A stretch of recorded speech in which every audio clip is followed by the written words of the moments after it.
Good morning from Mission Control Houston. We are at a mission elapsed time of 4 days, 14 hours and 8 minutes and counting. This is flight day, the end of flight day 5, while the crew is currently in their sleep period. Orion is currently 23,000 miles away from the moon, and we are so excited. And I'm here with Lorelei Kirk. She is the Deputy Orion Imagery Lead, and she's going to tell us a little bit about what we're going to see today. So first off, Lorelei, welcome. Thank you. You must be so excited for today. Yeah, I'm very excited for today. We're excited to have you. Tell us a little bit about what you're doing for the mission. So I help coordinate the planning, the acquisition, and the dissemination of all of the imagery that you're seeing for operations, medical, engineering, outreach, and science and payload. You pointed at me for outreach because our team manages all of the imagery that you guys are all seeing right now. All of the PAO imagery, that's it. Including the live views we have from our solar array wings. Yes, all of those lovely views. That's excellent. So you just came from the Orion MIR. What is the MIR and what console position do you sit at?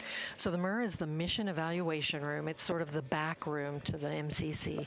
That's where all the engineers sit. That we are actually what the front room goes and asks questions for if something happens.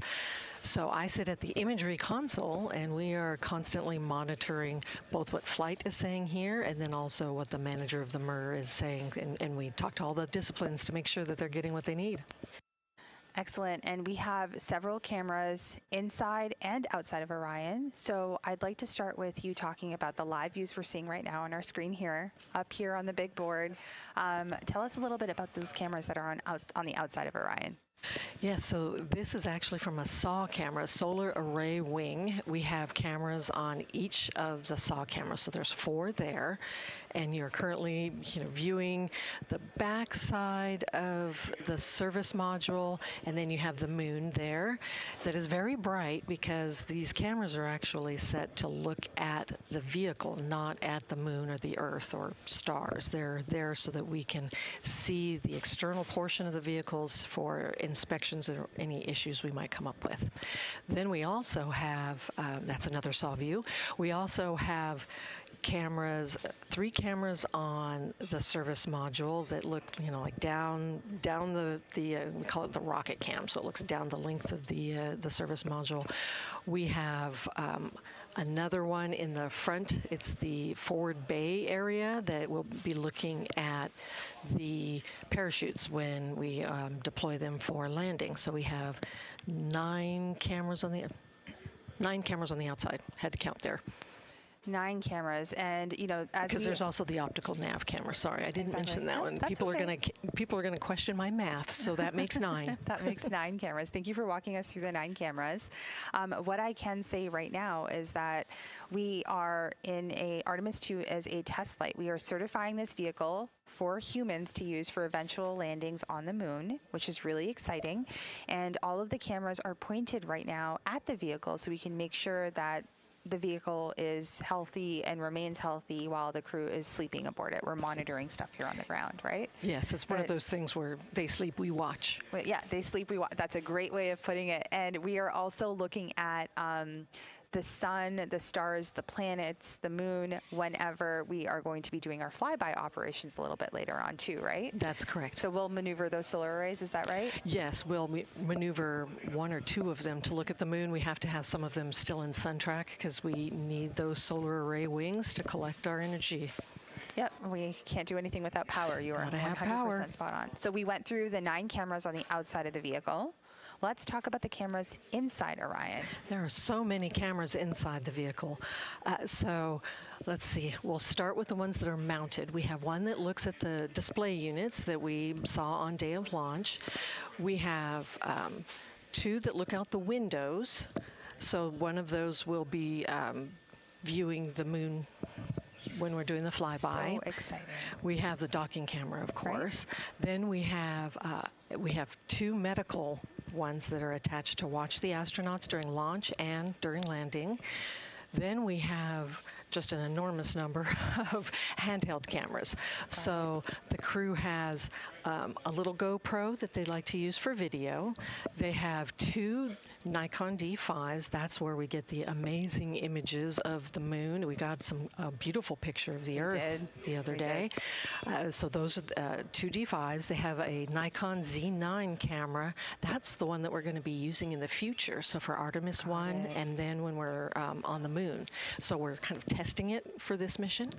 So we're going to compare the D5 and the Z9 to see how it looks taking pictures of the moon. Then we have 5 different Nat Geo cameras for their documentary.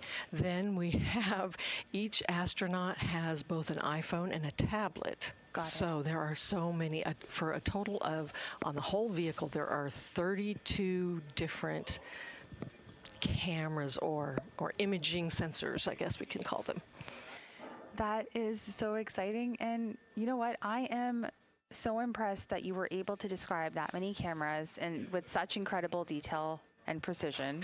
We've been living it for years now. So tell me about that. That was going to be my next question for you, is how does the team prepare for something like this? You know, something that is so far in the future, something that we are doing again. The last time we were there was 1972 with Apollo 17. Yeah. This is a similar flight plan where we're going around the moon like we did for Apollo 8. There's a lot of variables here. So how does the team prepare?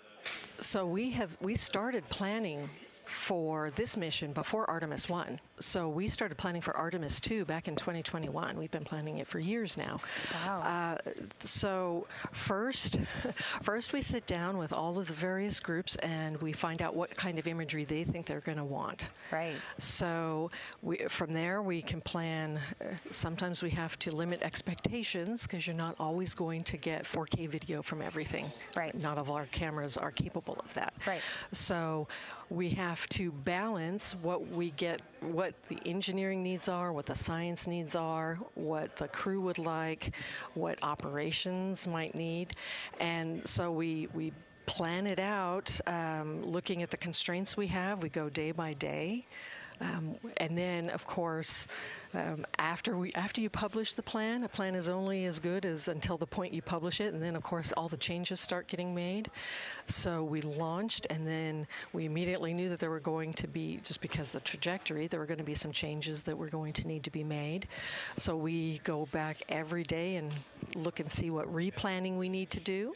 Right. And then so we're planning daily, then sometimes we're replanning hourly. If something happens or if they were to hear like a funny noise on something and they might want to look at that. So we'll have to do that right then, and we have to figure out how to do it, what camera settings to set and everything else, because it's very different taking pictures in space than from taking pictures on the Earth. I can only imagine. Yeah, you can't take pictures when it's dark. It is really dark. And then, as you guys have probably seen, the vehicle is either white or it's taped.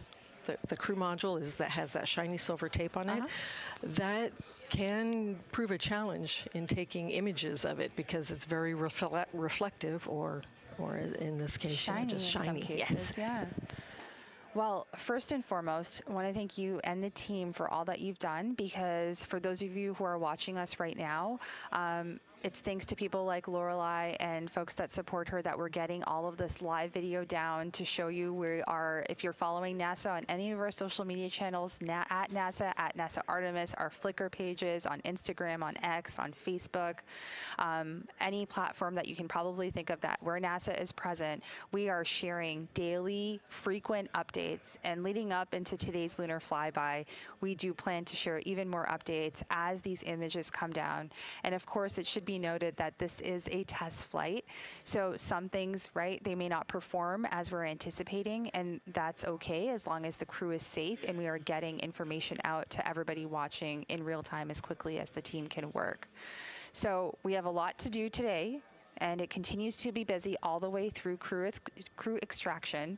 How are you feeling? I am so excited, and I'm a little apprehensive because everyone's going to be, relying on the cameras. The world is watching. But moon missions have a special place in my heart. My father worked on the Saturn V rocket for Apollo missions, so I've always been excited by the moon, and this is just. I wish he was still alive to be able to see this, because this is just everything. I'm sure he is looking down on you, super proud. Thank you to you and your family for your contributions to NASA's exploration efforts. Congratulations. We'll continue to watch, but for now we have Lorelei Kirk, who is here with us from the Orion imagery team. She's the deputy lead for imagery. We'll continue to provide you with live 24/7 coverage of the mission. And as mentioned, we are at a mission elapsed time of 4 days, 14 hours, 19 minutes, and we are about 22,000 miles away from the moon. For now, this is Mission Control Houston.